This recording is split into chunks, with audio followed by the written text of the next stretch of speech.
The empirical rule refers to how data is distributed under a normal curve, and this data can be broken up into percentages, referring to the area under the curve. A normal curve is symmetrical, which means 50% of the data falls to the left of the mean, and 50% of the data falls to the right of the mean. Understanding this concept of area, you can understand now that 68% of data will lie within one standard deviation away from the mean.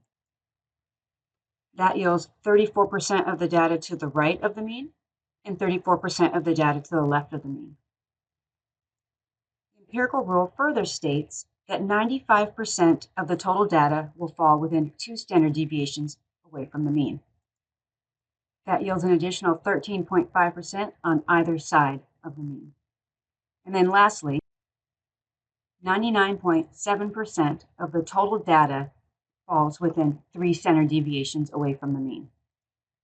The edges of our tails of our normal distribution curve continue to move forward and backward along the graph. So we have additional data values, but the amount that falls in those areas are relatively small. This leads us into something called significance. We say that values that fall within 2 standard deviations away from the mean are considered to not be significant.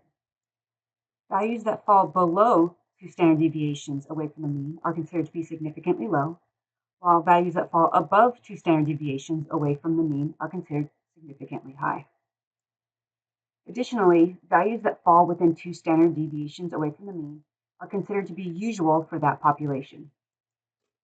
And again, while values that fall outside of 2 standard deviations of the mean will either be significantly or unusually low or unusually high, depending on where they fall along the line.